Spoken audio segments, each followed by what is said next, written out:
আৰু দ্বাদশ শ্ৰেণীত মই প্ৰধান শিক্ষকৰ আহ্বান মৰ্মে মই অসমীয়া বিষয়টো পঢ়াইছোঁ। কি বিষয় পঢ়াইছোঁ?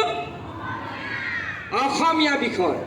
আৰু এই অসমীয়া বিষয়ত মই বহুদিনৰ পৰাই কৈ আছিলোঁ যে ৰাখিৰাজ শইকীয়া আৰু ৰশ্মিতা হীৰাই 90ৰ ওপৰত নম্বৰ পাবই পাব।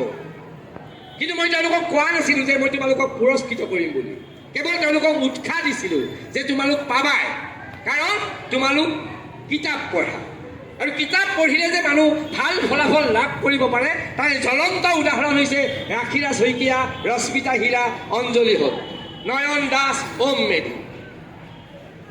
অসমীয়া বিষয়ত 90 নম্বৰ পোৱাটো ইমান সহজ কথা নহয়, লিটাৰেচাৰ ছাবজেক্ট।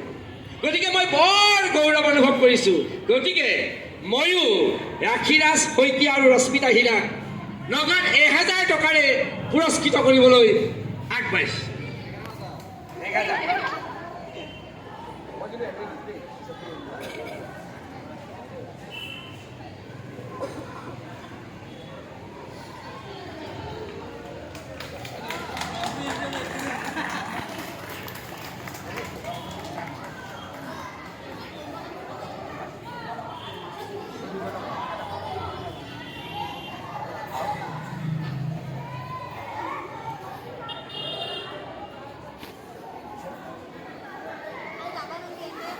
তোমালোকৰ পৰা কিন্তু মই হাত চাপৰিয়ে পোৱা নাই।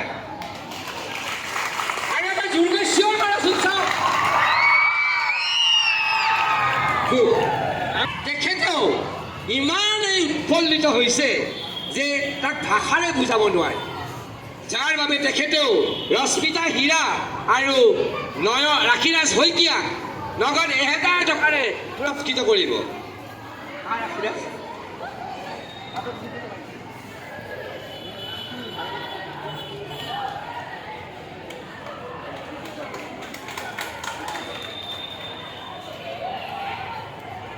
সিতু চৌধুৰী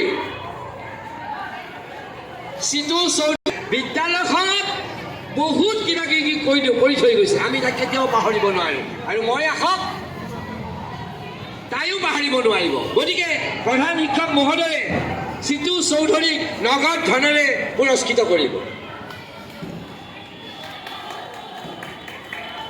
হৈ গ'ল নেকি ছাৰ?